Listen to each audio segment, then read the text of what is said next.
నమస్కారం అందరికీ. మరో ఆసక్తికరమైన బామ్మ పొడుపు కథతో మీ ముందుకు వచ్చేశాం.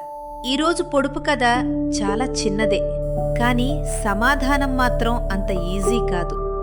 అమ్మంటే దగ్గరకు, అయ్యంటే దూరంగా పోయేవేమిటి? ఒక్కసారి ఆలోచించండి. అమ్మ అని పిలిస్తే వెంటనే దగ్గరకు వస్తాయి, కానీ అయ్యా అని పిలిస్తే మాత్రం దూరంగా వెళ్ళిపోతాయి. ఏమై ఉంటాయవి?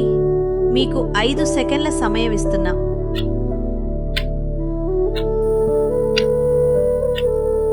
మరో ఆసక్తికరమైన బామ్మ పొడుపు కథతో మీ ముందుకు వచ్చేశాం. జాగ్రత్తగా వినండి. అది లేకపోతే ఎవ్వరూ ఏమీ తినరు. ఏమిటి? వినడానికి చాలా సులభంగా అనిపిస్తుంది కదా, కానీ సమాధానం చెప్పేటప్పుడు చాలామంది కాస్త ఆలోచిస్తారు. మీకు సమాధానం తెలుసా? అయితే వెంటనే కామెంట్లో రాయండి. మీరు సరైన సమాధానం చెప్పారా?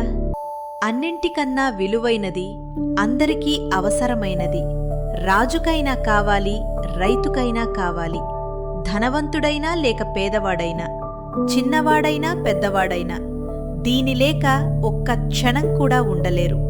చెప్పండి చూద్దాం. అన్నింటికన్నా విలువైనది, అందరికీ అవసరమైనది ఏమిటి?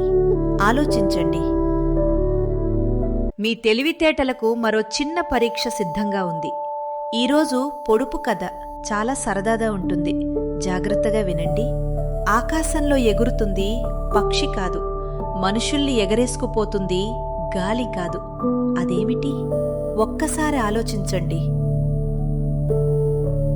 మీకు ముందే జవాబు తెలిసిందా? తెలిసి ఉంటే కామెంట్స్లో రాయండి. మీకు ఒక చక్కని పొడుపు కథ చెప్తాను. జాగ్రత్తగా వినండి. అందరూ నన్ను తినటానికి కొంటారు, కానీ నన్ను మాత్రం ఎవరూ తినరు. నేనెవరు? ఆలోచించండి.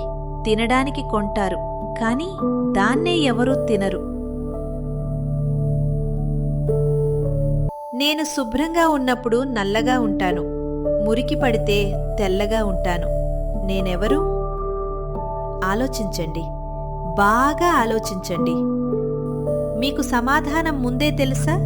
తెలిస్తే కామెంట్లో నాకు తెలుసు అని రాయండి. ఈరోజు మీకోసం ఒక చక్కని పొడుపు కథ తీసుకొచ్చాను. జాగ్రత్తగా వినండి. సినిమా హాలుకి మనతో వస్తుంది, టికెట్ కూడా తీసుకుంటుంది, కానీ సినిమా మాత్రం చూడదు. అదేమిటి? ఏమైంది? సమాధానం దొరికిందా? సమాధానం చెప్పగలిగారా? కామెంట్లో నేనే చెప్పాను అని రాయండి. నాలో దేశాలుంటాయి, కాని మనుషులుండరు. నాలో సముద్రాలుంటాయి, కాని నీళ్లు ఉండవు. నాలో రోడ్లు ఉంటాయి, కాని వాహనాలు ఉండవు. చెప్పండి చూద్దాం, నేనెవరు? ఆలోచించారా? సమాధానం తెలుసా? తండ్రి గరగర, తల్లి పీచు పీచు, బిడ్డలు రత్నాలు. చెప్పండి ఏమిటది? ఆలోచించండి. తండ్రి గరగర అంటుంది, తల్లి పీచు పీచు అంటుంది, కానీ వారి పిల్లలు మాత్రం రత్నాల్లా మెరిసిపోతారు. 5 సెకండ్లు టైం ఇస్తున్నాను. మీకు జవాబు ముందే తెలుసా? కామెంట్లో చెప్పండి. సంతలన్నీ తిరుగుతాడు, అందరికీ సమానంగా పంచుతాడు, ధనవంతుడైనా పేదవాడైనా తేడా చూడడు. ఎవరు అతను? ఆలోచించండి. మీకు సమాధానం తెలుసా? మీకు ఈ పొడుపు కథ నచ్చితే లైక్ చేయండి. నోరు లేని పిట్ట తోకతోనే తాగును. ఏమిటది? ఒక్కసారి ఆలోచించండి. నోరు లేదు, కాని తాగుతుంది. అది తోకతోనే తాగుతుంది. మీకు సమాధానం ముందే తెలుసా? కామెంట్లో చెప్పండి. గది నిండా ముత్యాలు, కాని ఆ గదికి తాళం ఉంటుంది. అయితే చెప్పండి, గది నిండా ముత్యాలు, గదికి తాళము. ఏమిటది? మీ సమాధానాన్ని కామెంట్స్లో చెప్పండి. తల నుండి పొగ చిమ్ముతుంది, కాని భూతం కాదు. కన్నులు ఎర్రగా ఉంటాయి, కాని రాకాసి కాదు. పాకిపోతూ ఉంటుంది, కాని పాము కాదు. అదేంటో చెప్పగలరా?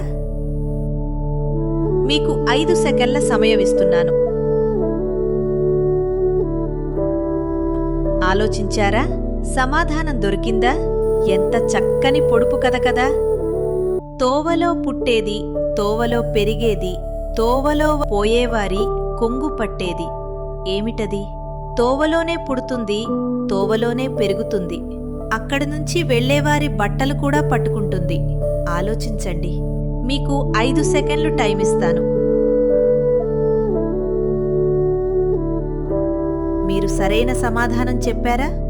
కామెంట్స్లో నాకు తెలుసు అని రాయండి. తరగనిది, అంతకంతకు పెరిగేది.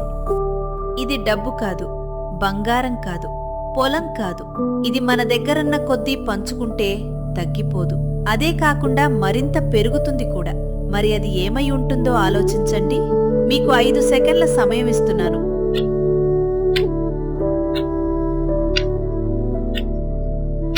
ఈ పొడుపు కథ మీకు నచ్చితే లైక్ చేయండి. కామెంట్లో మీ సమాధానం రాయండి. చూస్తే చూసింది గాని కళ్ళు లేవు, నవ్వితే నవ్వింది గాని పళ్ళు నోరు లేవు, తంతే తన్నింది గాని కాలు లేదు. అబ్బా, ఇదేమిటో చెప్పగలరా? తెలిసిపోయిందా? లేక ఇంకా ఆలోచిస్తున్నారా? సరే, ఇంకో చిన్న క్లూ ఇస్తాను. మీరు ఏ పని చేసినా అది కూడా అదే పని చేస్తుంది. మీ ముందే ఉంటుంది కాని అసలు ప్రాణం ఉండదు. ఇప్పుడైనా సమాధానం గుర్తొచ్చిందా? మీరు చూస్తే అది కూడా చూసినట్టే కనిపిస్తుంది కాని దానికి కళ్ళు లేవు. మీరు నవ్వితే అది కూడా నవ్వుతుంది కాని నోరు పళ్ళు లేవు. మీరు తన్నితే అది కూడా తన్నినట్టే కనిపిస్తుంది కాని దానికి కాళ్ళు లేవు. ఎంత అద్భుతమైన పొడుపు కథ కదా! మీకు సమాధానం ముందే తెలిసి ఉంటే కామెంట్స్లో నాకు తెలుసు అని రాయండి.